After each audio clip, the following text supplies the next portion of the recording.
Okay, hi everybody. Um, Many of you probably know Sultan, but he's a old friend. Helped me understand a lot about the region and about Dubai. He's a director's fellow. I think when you met, you were a journalist for the National, right? That's right.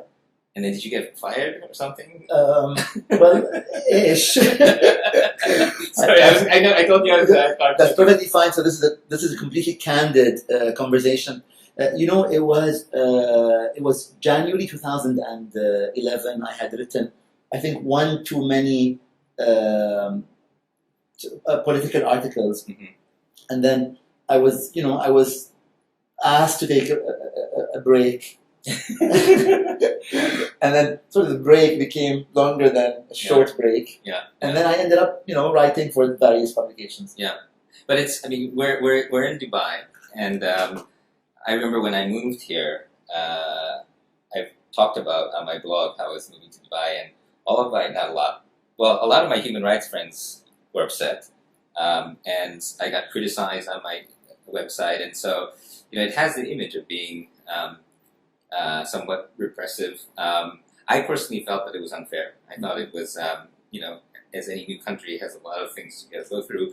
But when I met you, I think you were much more outspoken about it than anybody else. You still are probably one of the most outspoken, both critics, but also a supporter, right? Yes. Like honestly self-critical. Is that how you would view it? Well, so I've been writing for almost 10 years now in various publications. And I would say that, the UAE has sort of a mixed bag when it comes to the various rights that we would like to see in an ideal situation. There are some places where we're doing better than others, and there are some places where we definitely need to catch up. However, I would like to give an example, for instance, when it comes to labor rights. The UAE has done a number of things that I think are very, very positive. In the past few years, we have started making sure that workers are being paid electronically, which means that when a company fails to pay the salaries of workers, the government sort of has a red flag and says this company has not deposited the accounts, the salaries to their 200-300 employees. And so this company gets punished. So that's a great thing. The UAE has since opened consulates in Kerala, South India, where they're getting a lot of the labor from. So, which also means that people have a better chance of knowing their rights before they arrive here. However, I don't want to paint a wrong image. There's a lot of things that we have to improve, but we've done, on the positive side, when it comes to women's rights, children's rights, labor rights, we've done very well. In other places, we have yet to catch up, I think.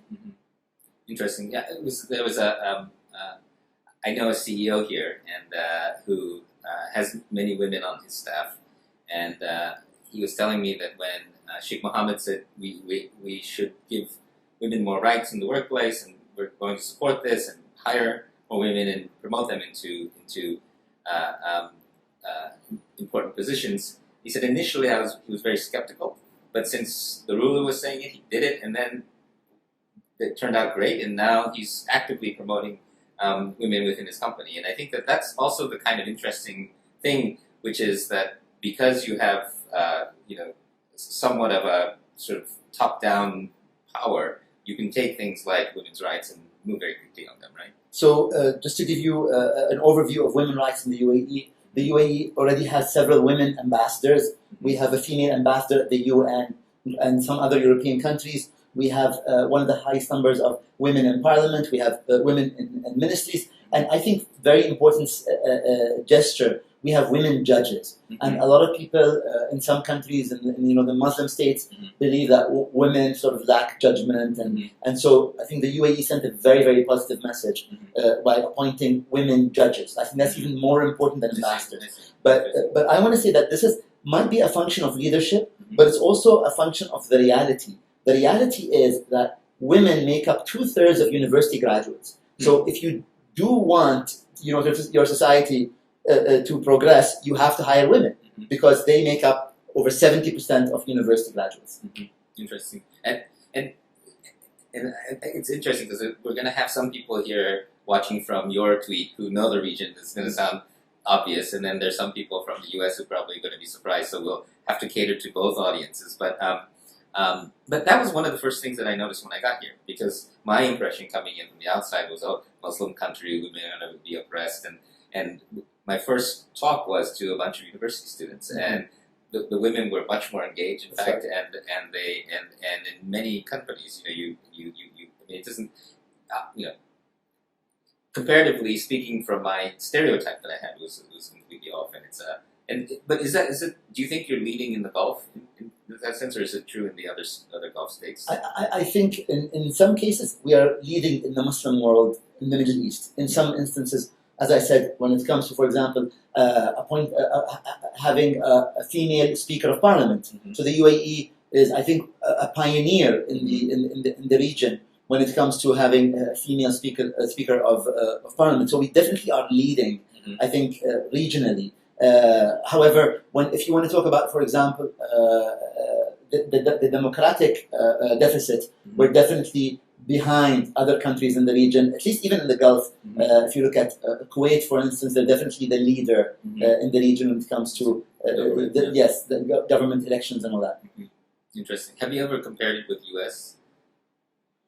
Compared what? Like the government or corporate leaders percentages? No, but I think let's say corporate leaders. So there's a law now that says that you have to have female representation, a female presence in board of directors. So I'm actually a big believer in quotas. I think that we need to force this. And Europe does a good job with that. Right? They do a great job. And I think, but by the time people grow up, it becomes the norm for them to see female leaders in boards and female CEOs. We do have a number of female CEOs. We have, for example, a woman editor of a newspaper, mm-hmm. The Gulf Today in Sharjah. Mm-hmm. We have, a number of female CEOs. We have, for example, Noor Al-Kaabi, who is a CEO and a minister, and then I think she became. She's amazing. Yeah. She's amazing. So she's a great example for everybody in the region. Mm-hmm. But I think compared to the U.S., I think we're doing fairly well. Keep in mind for the viewers who are watching from outside the region that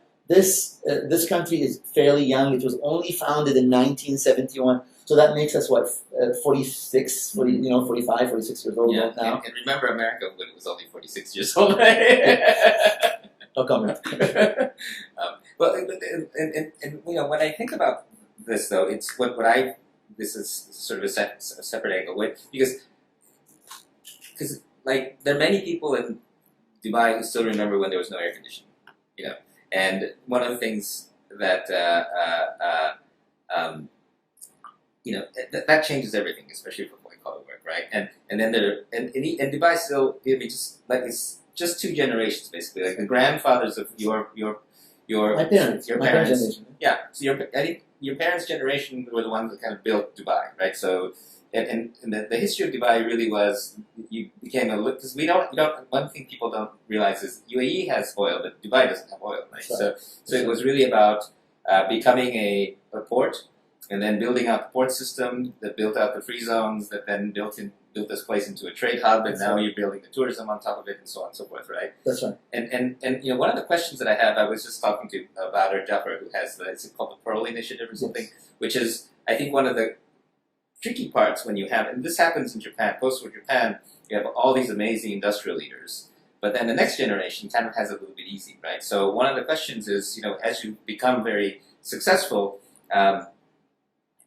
you have a lot of wealth, and you have a lot of, and you've got a lot of kids that don't have to work, and how, there are a few people that I know in your generation who are very active, but that's a very different challenge than not having enough, right? Right. Do you think about it?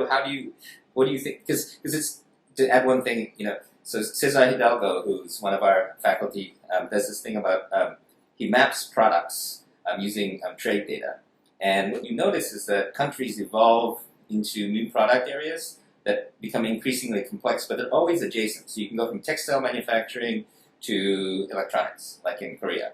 But if you're in, agriculture, it's hard to pivot. And petroleum is actually a very hard thing to pivot. When you look on the map, it's sort of all by itself. There are no adjacent industries. And so I think it's a general issue in the Gulf, but it's okay, once you've gotten this logistics thing going, what's the next thing that it does, and what do the young people go and challenge? I don't know. I'm sure you've thought about it. I don't know if you have an idea of what the challenge looks like and what you do. So that's a very good point about the generations that sort of built Dubai, built the UAE over the past, let's say, 100 years. So not just our parents' generation. It's UAE nationals, but it's also people from the region. Yeah. It's also people who came from South Asia, people who came from other parts of the Middle East, who I think collectively helped build this country along with the natives.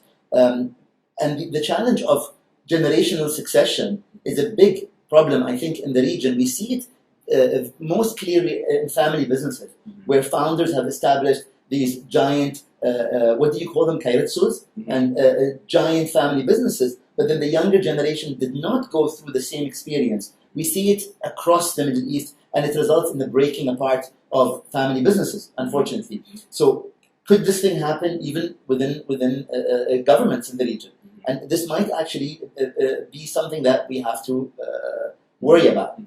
It's interesting because that same conversation we have in the context of artificial intelligence. Because some people believe that with robots and AI, within our generation, we will see elimination of most work. And that if we're lucky, we will have money and productivity. And a lot of people say, well, we should just give a universal basic income and no one has to work. But what you realize is that work isn't just for money. Work gives you purpose, it gives you meaning, it gives you structure. And in a way, what I find when I look at some of the rich Gulf nations is they're already having to figure this out. What do you do when you have a bunch of educated people that don't have to work and you have enough money? You have to kind of figure out how to do purpose. And some people say it's academics or arts and things like that. But I feel like also this thing that you're grappling with here can maybe inform what the world will look like once the robots have taken all the easy jobs, right? Well, the nature of work is perpetually changing. So you used to have to build cars from part by part, but now machines do most of the heavy duty work. But human input is still important, and there's many car manufacturing companies that are flourishing. With regards to what's the about your question, I completely forgot now. When you don't need to work, universal basic income, what's purpose? Yes, I actually have a good answer for you. Okay. So most of the Gulf countries have a huge portion of the population as expatriates, and the one thing you can do, and it's cynical and cruel to think this way, but this is the reality, is that you could just terminate their visas. And then you could reduce, if you have 5 million expatriates, you can go to 4 million, you can go to 3 million. So it gives you a little bit of leeway. At the same time, you increase the quota of your national workforce, and you call it Saudization, Emiratization, Qatarization. So you nationalize the workforce. So this gives you a little bit of leeway, but you can only go so far. And that's one of the conversations I actually have a lot with the senior leadership here is, like, can we be more like Singapore? And I think what Singapore did really well was they gave passports instead of temporary visas. And so they would take Indians and people who had difficult passports for travel, and they give them, and what that allowed, if you have a permanent residence, it gives you loyalty. And I think one of the problems that I see in Dubai is that a lot of these expatriates, for workers to make buildings, I can see how they're sort of replaceable. But if you're trying to find university presidents, if you're trying to create these new industries, you sort of want somebody who's quite loyal to the country. And it's very difficult to get that loyalty if you haven't given them permanence, right? So I wrote an article in 2013, October, called,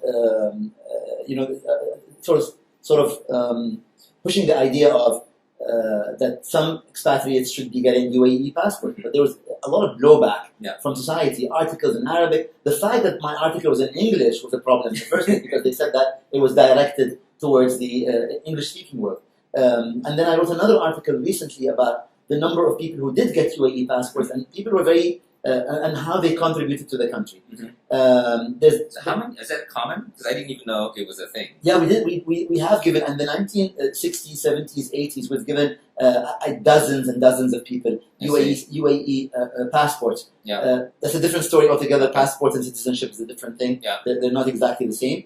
But I completely agree with you. It's very difficult to not only attract, but to also to retain the best talent in the region. And the UAE, the fact is, in the 70s, we attracted the best talent across the Arab world. So this is something that we are definitely lagging behind, and I believe that the next small Arab country that changes its residency system to attract the best talent, whether it's Kuwait, whether it's Bahrain, whether it's Qatar, whichever country in the region does that and opens up to the best talent, that country would have a significant advantage over the UAE.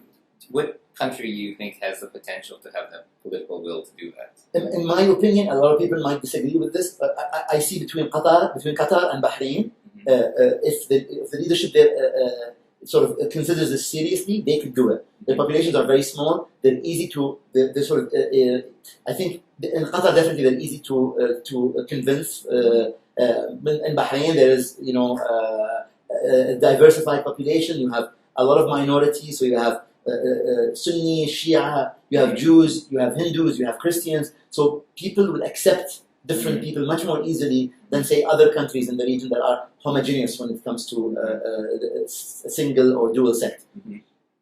So we'll come back maybe to this if we get any questions. But I wanted to, or there's somebody saying that if you tell me if you want to answer it, the deficit in the UAE budget.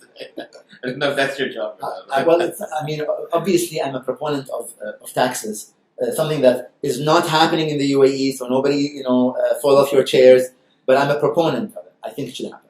Well, so on taxes, so I was listening to some people saying that IMF is putting pressure on UAE for taxes. But my view is that I really like the approach that the UAE has in thinking about itself as a service, government as a service. So like when I look at, like the ports business and other things, and I think that with digital currencies, we will be able to build in all kinds of new accounting systems fees to take care. But again, you'll be competing with everyone else. So these will be a free market.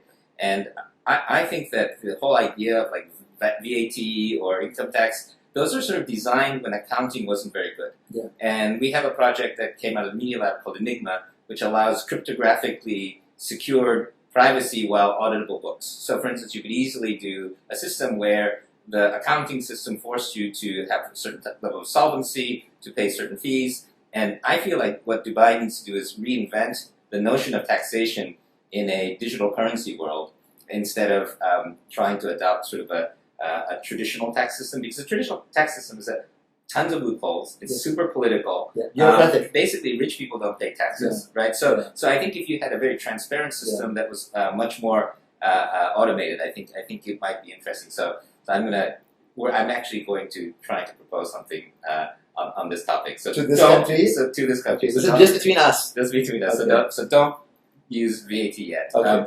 But I want to just pivot for a second for the U.S. Right. So luckily, it looks like Trump's polls are going down. But this is maybe somewhat of a controversial subject, and I want to be a little bit careful about how I say it. But if you look online, so if you look at, there was a great I can't remember who wrote it, but there was a piece in the Guardian about a feminist journalist who went to the Republican National Convention to see Milo Yiannopoulos and the whole they're basically internet trolls. Yes. It's the men's rights movement, it's Gamergate, it's all those guys, right? And they basically don't care. It's emergent hate. And as somebody who wrote a paper called Emergent Democracy, and you and I both got getting very excited about Arab Spring, for a while I thought that we'd won. Like, finally, electronic democracy is here. And now what I see is these guys on the internet who don't care about anything. They have scalable hate, and they're coordinated, and they attack all of my friends. And they can actually, some people would argue that Trump is just riding this wave of hate, and that somehow it's emergent. And you could argue, and I'd be curious, whether there's a similarity with ISIS and some of the extremism that's online, because it seems to be sort of like an emergent property. And I'm curious also about this, because for a while, what I noticed about Arab Spring was that it felt like the courage was scaling, that somehow the internet was sparking everyone else to be courageous. But now the internet seems to be sparking this hatred, right? And so two questions. Do you think that this thing that we're seeing in the U.S. has any similarity to what you see out here? And where do you think it's going? How do we fight it? Well, definitely Trump and and ISIS and some of the other extremist movements are a manifestation of the frustration that has been building up. The Brexit is another manifestation of that. The other European countries that have voted down European legislation, the fact that some countries want to break from other countries. There is a wave of nationalism. There is a lot of built-in frustration. People feel that their demands are not being met, and so they're just going to go to the most radical solution. A lot of people, voted for Brexit, for example, not because they know what Brexit is or know what the EU is. All they know is that this is something that can disrupt the reality. We're fed up of the reality. We're going to change it. That's what, by the way, Trump. I know that you said that it looks like his numbers are down, but don't take it for granted, because he might win after all. He's tapping into a genuine emotion and sentiment. So the same thing with ISIS. ISIS, I think the vast majority of Muslims dislike them and despise them, and they want them to fail. But there definitely is a small number of people who either hate their government or hate the dictator that they're living under, who probably are in a way they would be glad to see that dictator removed, even if it was through ISIS. So it's a. So there is a parallel there. There is a parallel, definitely. What is the solution? I think the solution is to pay attention to people. The solution is for the governments to no longer be aloof. The solution is for the governments to no longer be arrogant. And we've seen arrogant governments all over the world either fall, either be replaced democratically or undemocratically through war. Interesting. There's also, I've been talking to people from North Africa and the non-Gulf Muslim countries, and this is obviously kind of politically difficult to talk about, but where do you think let me rephrase it. So it feels like this kind of extremism is partially a derivative of some of the extremist Muslims inside of power, right? And how does the UAE play in this space? I mean, because UAE, it's the way I see UAE. I mean, obviously there's lots of different people with different things, so you can't really write the whole country as one position. But how can the UAE sort of resist this, stay neutral and stay safe in a place that's, there's a lot of obviously pressure on Saudi Arabia right now from the rest of the world. There's, because let me tell you what I think, and then you can respond to it, because we have this expo coming up. I think that the UAE has done a great job in building for survival. You built the basic infrastructure, and then you built trade, and then you built commerce, and now I think we're in the culture and content side. And it feels to me that for that to become successful, you now, instead of trying to be big and number one, you have to become authentic, right? And I think that when you start to have to deal with the authenticity part, so you write a lot and you tweet a lot, and you're one of the few, I think, very authentic voices from the region. Do you think UAE is ready to start tackling some of these authentically self-critical or difficult questions around religion and extremism and things like that as a country? So on one hand, the UAE is sort of presenting a good example, or an example. Let's say some people might not like it. They want it to be more religious. They want it to be more free. That's up to them. But it's an example that's successful in a region that's facing a lot of difficulties. So the UAE, just by existing, is, I think, giving an example for other countries in the region to follow and say, well, it's possible to have in the Middle East the world's busiest airport, is to have the world's busiest mall, or whatever. So it is possible. Dubai, Abu Dhabi, and other cities. On the other hand, I think there are issues that the UAE will definitely have to look at if they want to continue being a leader. They have taken steps towards it, but there's definitely much more room to expand.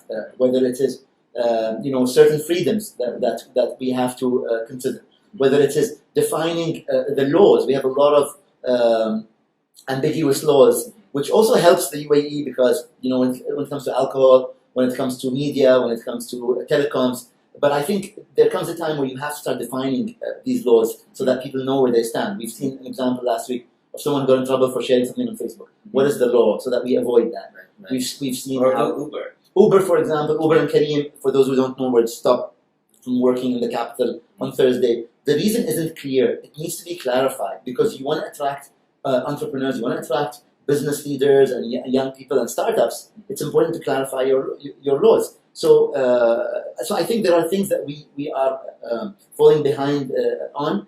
Telecom is definitely something that we need to look at seriously. it seems like it's getting better. The last when I lived here, we couldn't Skype, but Yeah. now it's okay. Now you could Skype from Wi-Fi, but not from 4G. Oh, interesting. Yes. Okay, so there's still some restrictions. Yes. Interesting. Yeah. And but do you see that is there progress? Are you optimistic? Sometimes I look at it and it's 2 steps forward, 1 step back. But the problem, Joey, is that the world is moving much faster than we are in these sectors. We can't be sending mixed messages. If you lose your relative advantage when it comes to Uber, Careem, and all these other companies, then they might consider moving to another place. And then they see the other ones having trouble. And then the other companies start saying, hold on a second, that company faced trouble. They moved to Bahrain. They moved to Doha. They moved to another country. And I spoke recently about this issue that Dubai today is hands down, doubtless, the leading city in the Middle East. It is the number one in so many sectors. It's 20 years ahead of any other city. So we're very proud of Dubai. And Abu Dhabi is not far behind, and it's also leading in many other places. But neither Dubai or Abu Dhabi were in the 1990s leading cities. So it is possible. They actually present an example of the possibility that a city can come out of nowhere, almost out of nowhere, from the 1990s to 2016 and be a global leader. So people might dismiss a city in the Gulf or a country in the region, but in 2035, 2037, they might be a leading city in the region. So we should never take it for granted. So this gets back to the leadership, right? It's because we're talking about the generation.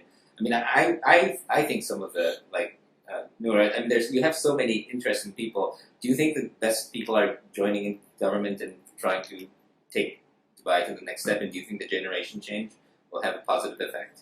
So the ruler of Dubai has a biography. And in the biography, he talks about, there's a chapter, it's actually very interesting and it's finally available in English.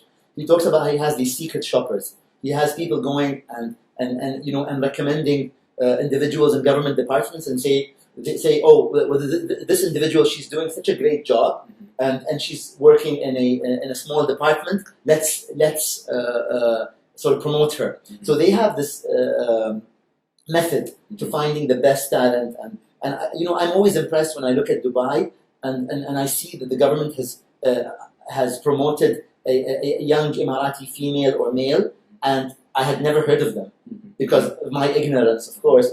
But they come, they're promoted to senior posts and they do amazing work. So if Dubai can continue this meritocracy, this finding the best talent for the best job, then I think it will continue to be a leading city in the region. Interesting. And but do you lose talent to the outside? Because one of the when I told somebody that I gave a talk at a university and most of the smart comments came from women, they said, well, that's because most of the men go overseas. Mm-hmm. Do you see a lot of people leaving, or do they go out and come back, or how do you see the talent flow? So there's two sorts of talent here. There's the national talent. The UAE has a very small number of Emirati nationals who are living and who have moved abroad. I can think of maybe 10 people, okay. and I know a lot of people in this country. So we're not losing this talent. What's happening with the national talent is that they're not placed in the best position, or they might even shun government jobs or shun private sector. So we need to make sure that we're not losing that to latency, to sort of bureaucracy. On the other hand, the talent, I think, where the biggest threat comes from the threat of the loss of the talent that is the expatriates, the people coming from South Asia, from the Middle East, from North America and the West, from Africa. Increasingly, there's a lot of talented Africans. If they live here for 5, 10, 20 years, and there's no chance for them to get citizenship, then you will definitely lose them to Canada. And our loss will be Canada's gain. Or they will probably move to North America, Europe, or maybe Singapore. They will find a way to go there. Right. So does it? I mean, because Japan, we suffer from the immigration problem too. We have the opposite problem from you in that we have an aging population, but because we don't allow any immigration, we can't get real talent. And it's also, I think, why Japan suffers. The universities' levels now are not ranked very high. Maybe UAE and Japan should merge, because then you get the old people from Japan and the young people from UAE. You can swap them around. No comment. And the last thing, I just wanted to talk a little bit about social media, because we were both very early on social media, and and I remember when we were really excited about Arab Spring and the role of social media in democracy. Are you optimistic? What do you think we need to do? Because it seems kind of in a bad place right now, right? So before I answer Joey's question, I want to say that it's because of this wonderful man that I'm actually on Twitter. This man spoke to me in the lobby of the Address Hotel in downtown Dubai and said, Sultan, you should consider signing up to Twitter. So I said, what's this Twitter thing? 2008. He goes, well, it's a micro-blogging service. So thanks to Joey, I wrote an article for WAMDA, WAMDA, and you could read about the whole experience. Now, to answer your question, yes, we were on a high, end of 2010, 2011, 2012 as well. And then obviously it took a turn for the worst. Social media was definitely a driving mechanism of the Arab Spring. And I believe we haven't seen the end of it. I believe that we spoke about the negative influence over the past few months, whether it's Trump, whether it's ISIS, of social media, the democratization of hate. But I really believe that there's a lot more good online than there's bad. It's just that the bad people are louder. They're like little dogs that bark. You but get a lot of that. I get a lot of that. That doesn't matter. It does not make me want to log off and never come back to social media. But am I hopeful? I'm definitely hopeful. There are great examples in the region of successes when it comes to democracy, including Tunisia, for example, is such a wonderful model now for sort of a government that is representative and also sort of secular, at least to a great degree. And I think that we're going to see more examples emerging.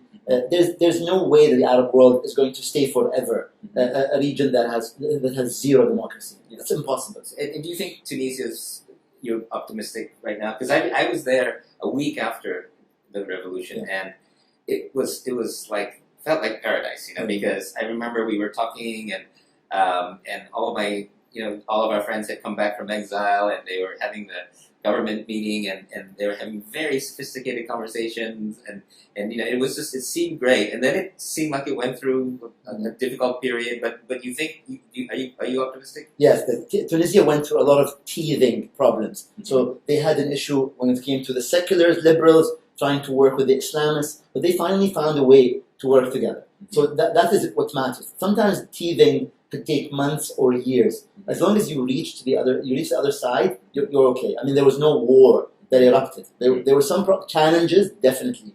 Unemployment. You had 2 major terrorist attacks, and but the Tunisians sort of had the spirit where they persevered. Actually, I had a couple other random questions. So, in the U.S., do you know that there's a movement called the 9/11 Truthers? Do you know these guys? Oh, the people who don't believe the official government version? They did it as an excuse to attack Iraq and Afghanistan. But I heard that in the Middle East, it's quite common belief. Is that true? Well, I mean, I have a number of conspiracy theory minded friends who believe the most irrational and so insane theories. So there's always some crazy people out there, but I think in general people are aware of what's happening. Okay. Unfortunately, the Arab world has seen so much damage done to itself that we're no longer, I think, thinking about such events for the distant past now. No, it's not 2001 now. Like 2001. Yeah, like things are. 2001 is almost might as well be a century ago. Especially when you consider the major wars that erupted in the past few years. Yeah. Interesting. It doesn't seem like people are asking questions. They're waiting for the substance.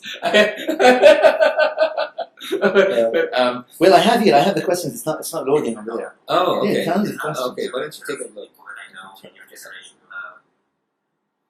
Yeah, so mine are. There needs to be a freelance visa in Japan. A Okay, freelance questions for visa, you, I think. yeah. We need to turn this out. Do you think? Sorry. Do you think Dubai's? Hold on. This is an interesting question from a person called Owais Khan. Do you think Dubai's headline-making efforts to become a smart city are genuine? And if so, what barriers do they face to achieve that? What barriers does Dubai face to being a smart city? Definitely the telecom industry. Mhm. When you're not able to use Skype or Viber or what's the other services, Tango, Yeah. then that's definitely a barrier to the telecom. Am I right? Yeah. Telecom being a smart city. This is an interesting question. I want to ask it from Rabia. How does this taxation system work without naturalizing people into citizens? How does the taxation system work? I'm not sure. Do you understand the question? Can you tax? Yes, you can certainly tax people if they're not citizens. Yes. Yeah. And the whole taxation without representation, America has it on license plates, but I'm a green card holder, but I have to pay tax even if I live in Dubai. So it's, One person says we have to be careful. I want to read the rest of his comment. Yeah, so there's other comments I can see. yeah. Well, that's. I think some people would be afraid of making certain types of comments. Yes. Because it's tricky here. I mean, and you know, this is my personal view. Is that two things I noticed? So there are some people who are very conservative, and they have the ability to make trouble for people who are, you know, outspoken. And there are some people here who are very liberal, who are trying to help. And it's one of those things when you have there's a lot of disagreement, I think, and even in the same family, sometimes I find one person is extremely conservative, one person is very liberal, and so, you know, like you said, it's a very new country, and I think that there's a lot of forces at play, and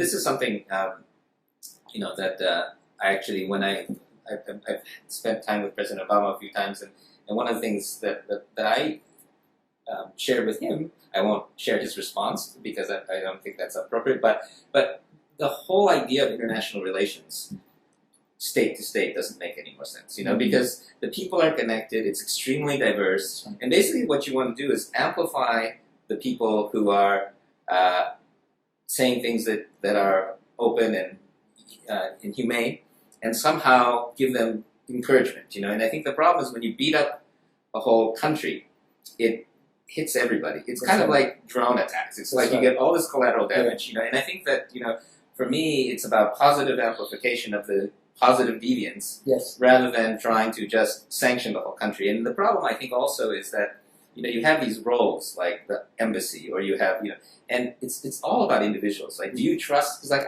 it's network security is the same thing. I don't trust institutions. I trust people. And if I trust this person, I'll tell them everything that they need to know. If I don't trust them, I don't care about the institution. And I think that's, you know, because of the net, and also because of just, I think, the reality of the complexity of the world right now, I think it's more and more about human networks and less about the country as a whole. But I assume you agree with that. Yes, I definitely agree. I'd like to say three things about this issue. Number one, the friction or the tension, whether it's in the UAE or elsewhere, between the conservatives and the liberals is healthy, because you need to arrive at a place where there's general agreement. I'm a liberal. I can't force everybody to agree with my principles, because you have conservative and traditional forces in the country. That's number one. Number two, I wanted to comment about sort of country-to-country identity or country-to-country dialogue through embassies and whatnot. A lot of people now identify with cities. People don't identify with countries as much. People say, I'm a Parisian, I'm a New Yorker, I'm a Dubaian, I'm a Londoner, etc. So the identity dynamics are shifting so fast that people might even be identifying as a member of a community within a city in the near future. Right. And what's interesting is, and this is, I think, been well documented in marketing, is that probably the young kids who watch Japanese anime are more similar across countries than they are in their country. And when I was doing Creative Commons, I'd go to these communities and I'd meet the manga otaku, and they're all connected, you know. And I think that's what's sort of fascinating. And I think in a way, even some of this collective action and the way we think about the future of democracy might have a lot to do with how these sort of global tribes can get together.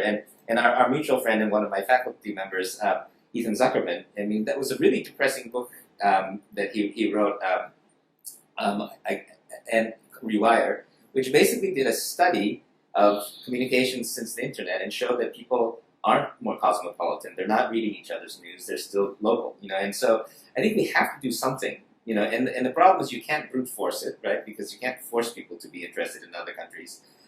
I love the name Global Voices because I think it's a lot about, not about voting. I think it's about the voices that we have and how we can bring things together. And it really, I think, is about culture. I mean, that's the thing that you do so well. I mean, Dubai, well, not just Dubai, in the UAE, you're the art guy, right? And I think that, and I hate the word harmonization because it sounds kind of UN and bureaucratic, but like one of my, and I have to be careful not to insult too many people, but one of my friends went to the first art auction in Doha, and I think it was Sotheby's or something, and they brought all this art, and certain art would go up and all the Europeans would raise their hand, and other art would go up and all the Arabs would raise their hand, and there was almost no overlap in the taste, and that's and it's interesting because the taste overlap of art is kind of a good thermometer for the sensibility overlap at the cultural level, right? And this was many years ago. How do you feel now? Like you with your museum, as you travel the world looking at art, do you feel like your generation appreciates art at least in some level of overlap with the international community, or do you think there's still a big gap? No, there definitely is a huge harmonization, let's say, between the younger generations of artists in the Middle East and also across the world. We've seen a lot of Middle Eastern art being exhibited in Western museums. There's a lot of Western art being shown in the Middle East as well. I feel it's very positive overall. I don't see. I feel it's better than at any other time. With regards to the auction that you said that people were buying, their own sort of cultural items. This is why it's a little bit. They were from the same, but it was just a different style. So the Arabs were buying more of the flashy stuff, and the Europeans were buying more of the kind of sophisticated stuff. Just to say, and I think that it was just. And again, he was saying it in a slightly, provocative way in private, but it was basically that it wasn't yet sophisticated. Maybe let's put it that way. And I feel like your taste and the stuff that you show me is very world class in terms of sophistication. I'm just curious whether that's a generational thing now or. So how can I answer this? So first of all, I think that the biggest issue we faced in the Arab world and the Middle East was that there wasn't enough written about our art. The media did not cover it. There's no critical writing. So we suffered in the sense that we have this culture of sycophancy, a culture of praising something even though it wasn't worthwhile. But that's definitely changing with the media, with the internet, with Twitter, with Facebook. I remember there was once a report. There was once a journalist who wrote a report about an exhibition here in the Gulf, and the owner of the gallery wrote, "You're never welcome into my gallery again." So I was like, "You need to foster criticism." Yeah. So and that's cultural, right? Yes, that's cultural. It's cultural to the East. Yes. In the East, you don't offend someone that way. In Japan, also, it's hard. Whereas in New York, it's like that's the national hobby.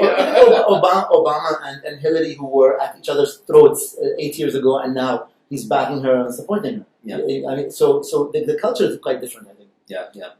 So I guess the question then is I mean, because you don't have to become like America. Are you creating a different kind of art criticism here? Do you think it would be different and sophisticated but different? I think it could be sophisticated, but without being personal. Because you see a lot of art criticism in the West being very personal about that artist, writing about the background of the artist, which I don't see as being sometimes too relevant to the work itself. That this artist was an orphan and he or she were abused as a child. and that's why the artwork is dark. Yeah. And I think, you know what? Don't bring this into every conversation. Yeah. So this is something that's very common in the West. Yeah. But in the East, you cannot start writing personal things. Or his father used to abuse him as a child, beat him up, leave him out to dry. So this is something that you do not do here. I see. Oh, interesting. Yeah. Well, then the meta question is, and this is actually I don't think I know the answer to this. So what do you feel about liking art when you hate the artist? Meet an artist and turn out, I really hate this guy. Yeah. You still keep the art on your wall? So I had an issue recently, for instance, with a number of artists that I know supported dictatorships. So they supported a dictator in one country or the other, and and I had an issue with looking at the work. But so it was a genuine struggle within. But in the end, you have to look at the artwork in absolute terms. Mm-hmm. Is Wagner's music good music? Wagner is sort of associated with being, anti-Semitic, but is his music good music? So you have, for example, Daniel Barenboim or the Orchestra of the East playing his music now. Mm-hmm. But so for me, there is a point where you say, you know what, I can't deal with this artist who's supporting a dictator or supporting a fascist or a murderer. Mm-hmm. But if you do that, then you will never use any product. Mm-hmm. If you stop, we had a story, for instance, with that fashion house in Europe, without mentioning its name, where you had the chief fashion designer was recorded sort of on mobile phone being anti-Semitic. Yeah. Would you not wear their clothes anymore? Mm-hmm. So it's an issue. It's tricky, right? I mean, because I think that because I don't think there is an answer to me personally. Like, I personally probably don't like it when I find out that the artist that I loved, or even an author that I loved, turned out to be horrible, right? But on the other hand, there's sort of a purity of trying to understand the piece for what it is. And I asked you, it's sort of a trick question because I don't know my answer myself. By the way, I'm being criticized by one of my friends saying that sophistication is a referential value judgment and not objective meta. That's true. I think that's true. And I think I was channeling somebody else. But I do think there's some level of education that you can get, or learning. And sophistication, I think, to me would mean, being able to judge works on deeper and deeper layers of meaning than just, how many carats of gold is there, or, Let me assure you, I have attended dozens of auctions in the Middle East. The quality and the taste of Middle Eastern buyers is superior. It is very, very good. They're buying really great works. Yeah. And sometimes for a Western eye, they don't understand what this work is. It could, there was a golden bolt once, like a cover that was created by an artist called Qadir Atiyah, but it actually is a reference to Palestine, to the Dome of the Rock. Uh-huh. So for someone from the West saying, why are they all bidding on that work that doesn't make sense? Right. And so many others. You have to understand the culture and the cultural references before you judge a work of that should be why they're split, is that the cultural reference that's coming from is different. It's interesting. And I think that's true. I think in Japan, the art that Americans buy in Japan, I think Japanese feel is not sophisticated because they are using a different cultural lens. That's right. That's interesting. And I guess it's quite continental to think that the European taste is the one that should be the judge, right? So in a sense, though, that creates an interesting opportunity for the art market, right? If you have several markets that have different tastes, that is able to set prices and to set. I mean, well, generally the art market, I think, has issues, but this will contribute a bunch of diversity. Right? So we've been talking a lot about art, right? So are you quite optimistic about artists in the region being able to become global successes? Definitely. So we've had artists that have been acquired in the past few years by the Guggenheim, by the MoMA. But we've had solo exhibitions. Oh, the Tate. We had a work by an Iraqi artist that was sold to the Tate Museum for over $1.5 million.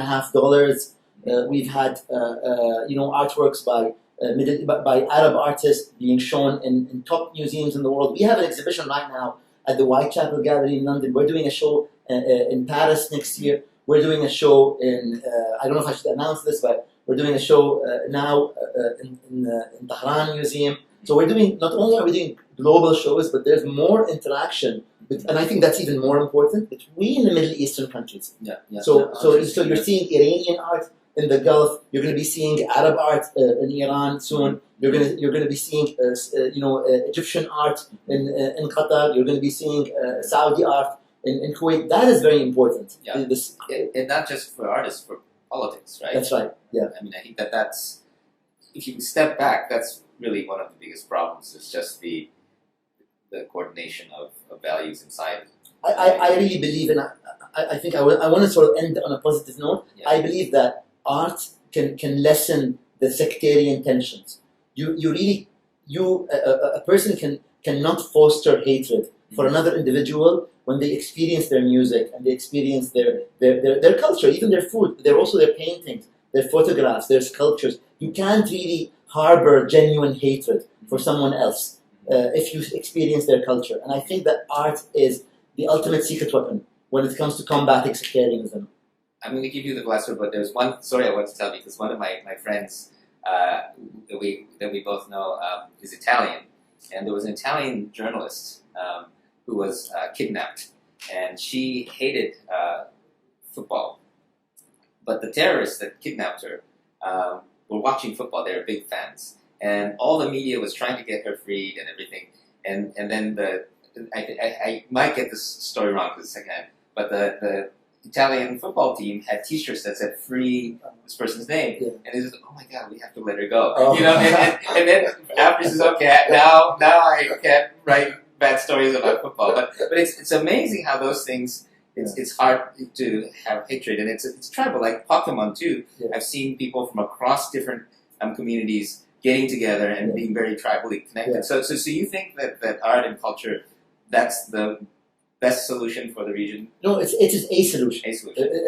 Another solution is to fill in the democratic deficit. Mm-hmm. Another solution is better governance, Mm-hmm. better government and better governance. Mm-hmm. Another solution is education, jobs, employment. So art is definitely one of the elements that you need in order to repair the damage that the government, that the regional governments and the people have done to the Middle East in the past half century. And are you generally optimistic? I'm super optimistic. And what time scale? I think in a generation. In this generation, you think people, this will become... It'll be amazing in a generation, I think, here. You have a lot of young, talented people. I think it'll be great. That's good, though. Okay. All right. Thank you so much. Thank you, Joey. Thank you. It's a pleasure.